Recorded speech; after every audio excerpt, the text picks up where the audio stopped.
qui fait de la politique.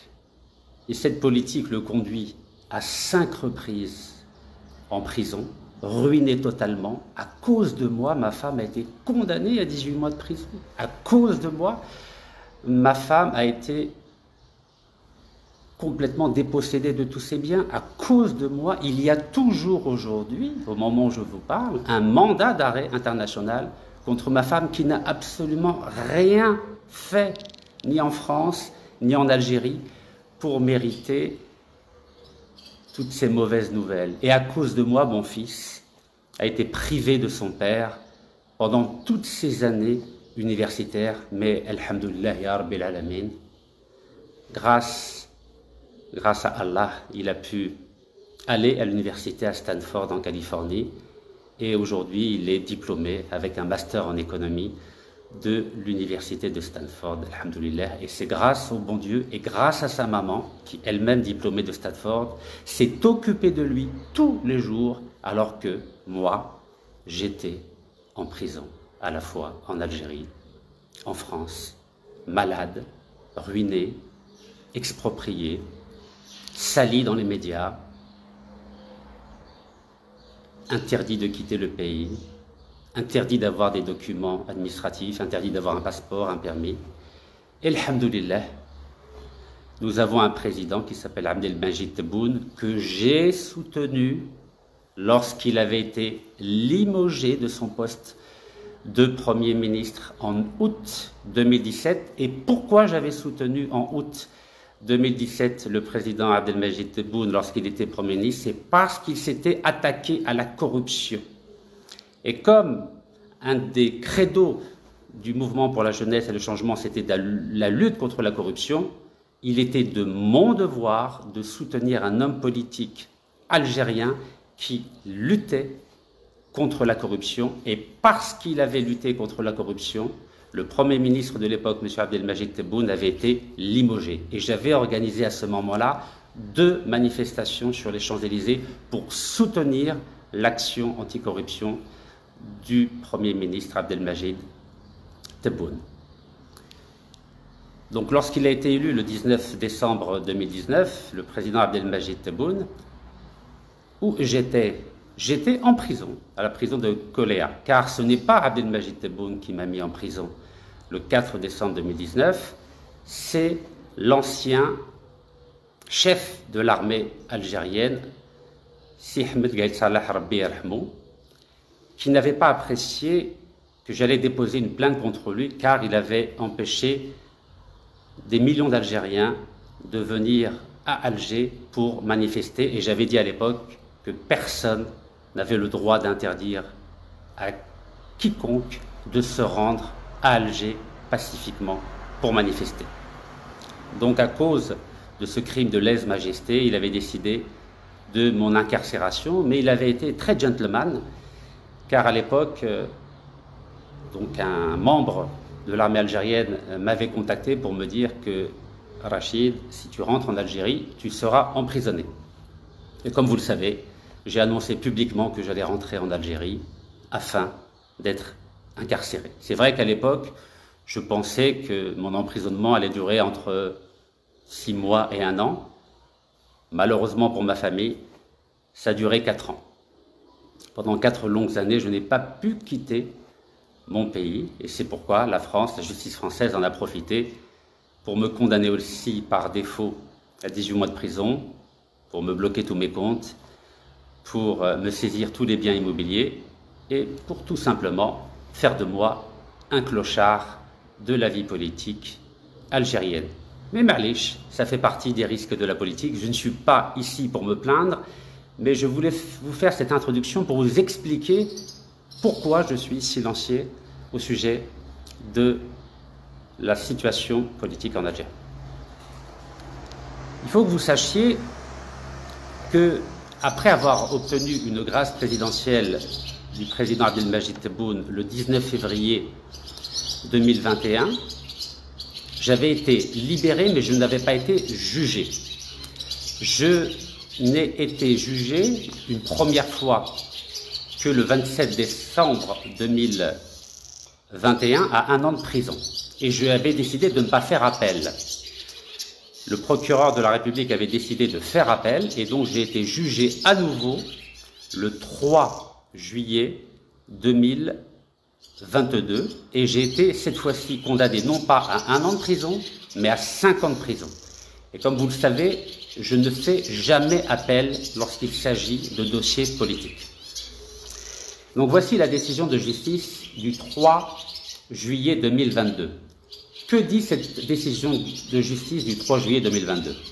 Elle dit que je suis condamné à 5 ans de prison ferme, mais surtout, elle dit que lorsque je serai libre, pendant 2 années, je n'aurai aucun droit, ni droit politique, ni droit civil, ni droit financier, ni droit administratif, ni droits nationaux.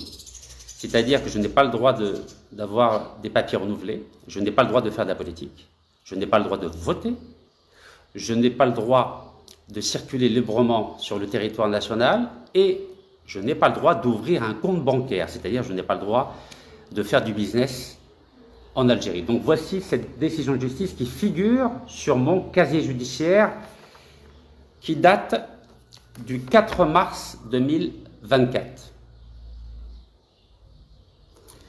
Donc concrètement, qu'est-ce que cela signifie? Cela signifie que si je parle de politique en Algérie, pendant la durée de 2 ans après ma libération, donc comme vous le savez, le président Abdelmadjid Tebboune m'a libéré une 3e fois le 19 janvier 2023, donc 2 ans après 19 janvier 2023, ça veut dire jusqu'au 19 janvier 2025, si je parle de politique, je vais directement en prison.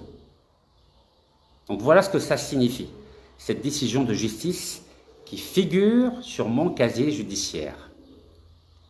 La seule chose qui m'a été enlevée, c'est la perte de mes droits administratifs. Vous savez que lorsque j'avais publié un post qui s'adressait directement au président Abdelmadjid Tebboune en mars 2023, je lui avais demandé s'il était possible d'avoir un passeport d'urgence pour que je puisse quitter le pays afin de me faire soigner aux États-Unis.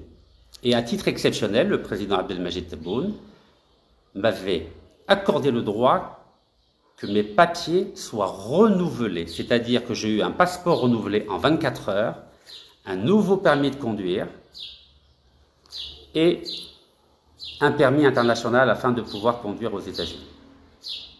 Et c'est la raison pour laquelle j'avais remercié le président Abdelmadjid Tebboune d'avoir ordonné le renouvellement de tous mes papiers d'identité en 24 heures. Donc c'est le seul droit qui m'a été rendu. Mais jusqu'au 19 janvier 2025, c'est-à-dire jusqu'à 1 mois après les élections présidentielles du décembre 2024, je n'ai pas le droit de voter, je n'ai pas le droit de faire de la politique, je n'ai pas le droit d'ouvrir un compte bancaire et je n'ai pas le droit de circuler librement sur l'ensemble du territoire national. Donc bien sûr, j'ai suivi depuis 1 an certains commentaires des gens qui disent « Mais Rachid, mais pourquoi tu ne parles pas ?» Si, par exemple, j'étais comme l'opposant sénégalais Ousmane Sonko, que je soutiens aujourd'hui au Sénégal, comme vous le savez. Vous savez qu'Ousmane Sonko, il avait été condamné à 2 ans de prison. Vous savez combien de temps il est resté en prison, Ousmane Sonko, la première fois? Il est resté 5 jours en prison seulement. Est-ce que vous savez pourquoi 5 jours seulement? Car des centaines de milliers de Sénégalais ont manifesté pacifiquement devant la prison où il était, en mars 2021, et le gouvernement sénégalais a été obligé de le libérer. Et comme vous le savez, j'ai fait 4 prisons en Algérie, je n'ai pas vu des centaines de milliers de personnes demander ma libération devant les prisons algériennes, et je n'ai pas vu non plus des centaines de milliers de personnes demander la libération de tous les détenus politiques qui ont été emprisonnés en Algérie. Donc à un moment donné, il y a ce qu'on appelle le principe de réalité. Lorsque le peuple algérien, dans sa immense majorité, a décidé de s'occuper de ses affaires quotidiennes, et il a raison, le peuple algérien a le droit de s'occuper de ses soucis de nourriture, de travail, de logement. Et le peuple algérien, dans son immense majorité, n'a pas le temps de manifester devant des prisons pour demander la libération de Rachid Nekaz ou des centaines d'autres détenus politiques. Et moi, je respecte ce choix-là. Je respecte le choix des 45 millions d'Algériens qui ont préféré s'occuper de leur famille et de leurs problèmes personnels plutôt que de s'occuper d'un homme politique algérien ou de militants des droits de l'homme. Donc, cette dimension-là, je la respecte. Et je respecte même le fait que, au Sénégal, qui est une démocratie depuis son indépendance en 1960, qui n'a jamais connu de coup d'État, qui n'a jamais connu de guerre civile, au Sénégal, le peuple sénégalais s'est battu pour que leur leader, M. Ousmane Sonko, ne reste pas en prison. Et je leur dis, chapeau, chapeau. Car le peuple sénégalais n'a pas été traumatisé par la décennie noire. Il n'a pas eu peur d'aller manifester devant les prisons pour demander la libération de Rachid Nekaz ou des autres détenus politiques. Je dis chapeau. Mais le peuple algérien a été traumatisé par la décennie noire. Donc il a cultivé cette peur qui fait qu'aujourd'hui, lorsque des militants des droits de l'homme, des militants anticorruption, des hommes politiques sont emprisonnés, ils préfèrent fermer les yeux, tourner la tête et s'occuper de leur vie. Et ça, je le respecte. Donc oui, j'ai une interdiction de voter, j'ai une interdiction de faire de la politique, et j'ai une interdiction de me prononcer sur la vie politique algérienne jusqu'au 19 janvier 2025, et je respecterai cette interdiction. Pourquoi? Car, comme je vous l'ai dit plusieurs fois, je suis un homme pacifique, je suis un homme légal, je suis un homme démocratique, je suis un homme civilisé. Et je respecte la justice de mon pays, quand bien même je considérerais que cette décision est injuste. C'est comme ça. Il faut accepter. Vous savez qu'il y a un grand homme politique qui s'appelait Napoléon qui disait, lorsqu'il parlait du pape, il disait combien de divisions. En clair, combien le pape a de militaires pour défendre ses intérêts. Vous savez que la sécurité du pape n'est pas assurée par les Italiens, elle est assurée par des gardes suisses. Et le pape n'a pas d'armée.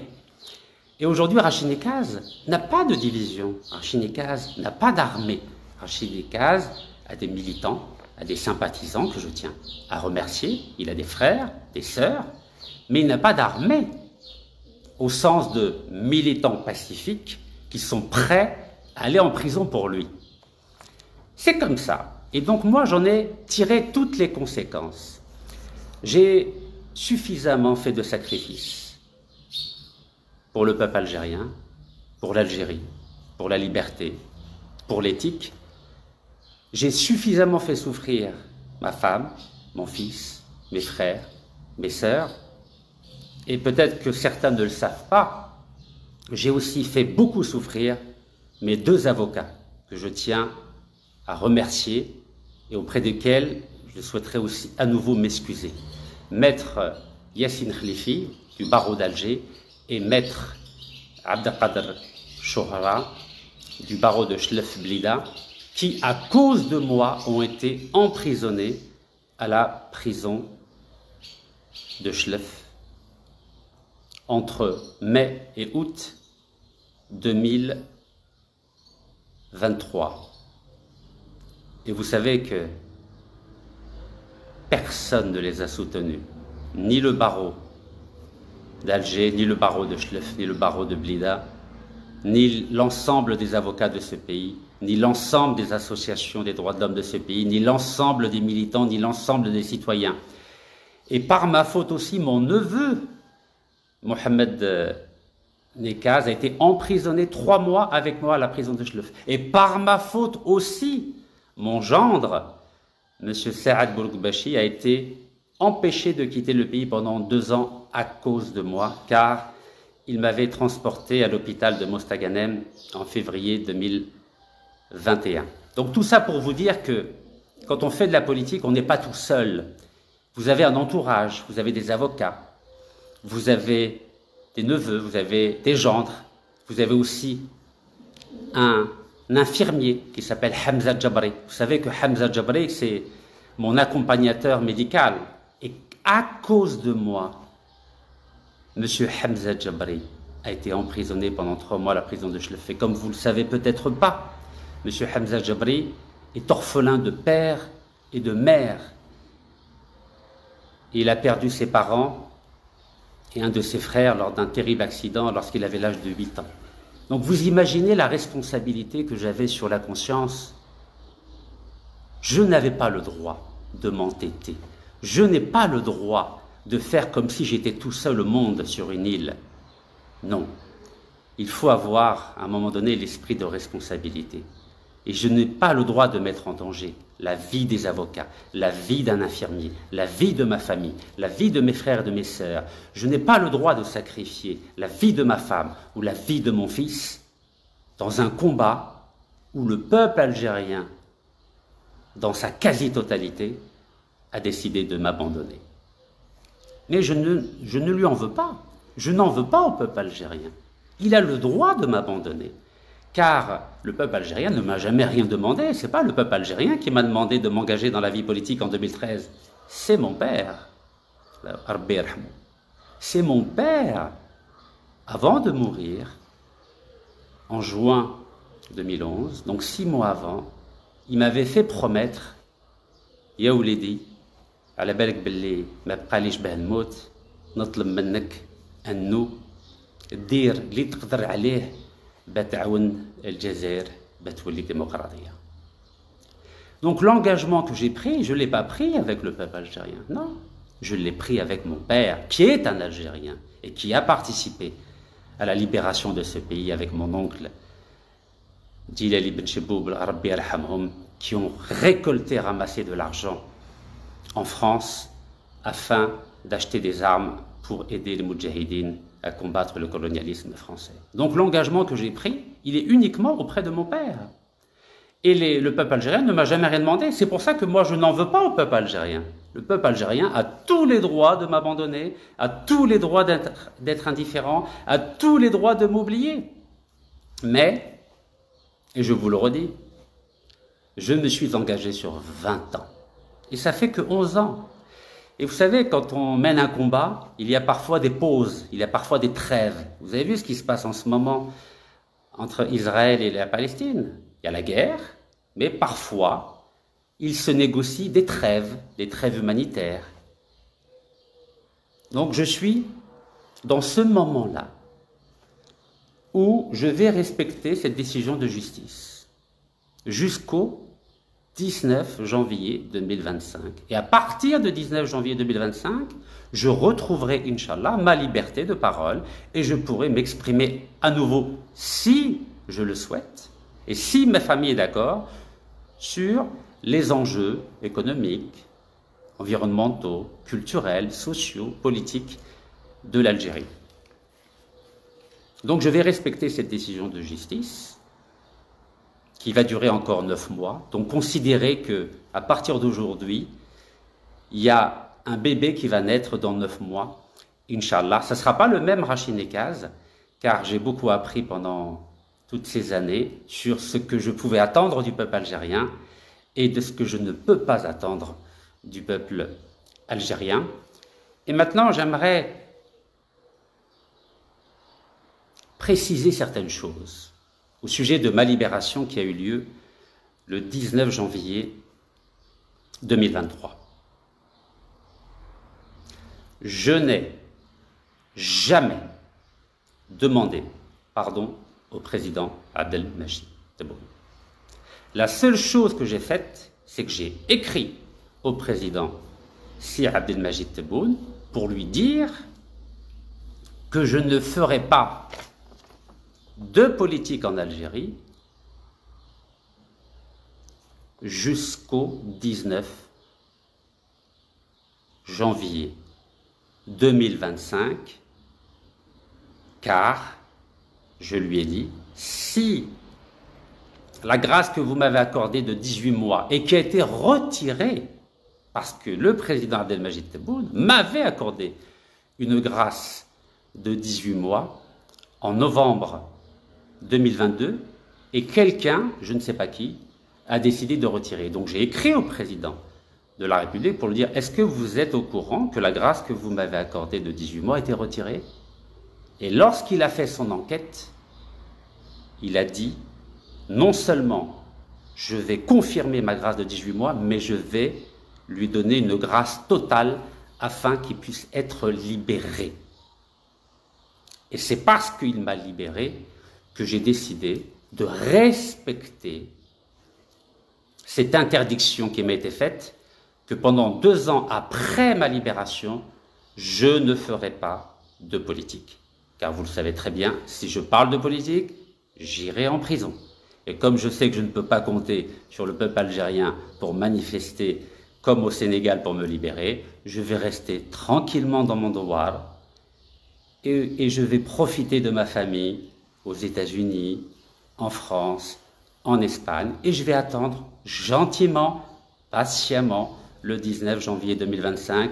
Et vous savez qu'on a un grand exemple en Afrique de patience qui s'appelle Nelson Mandela. Lui, il a attendu 27 ans.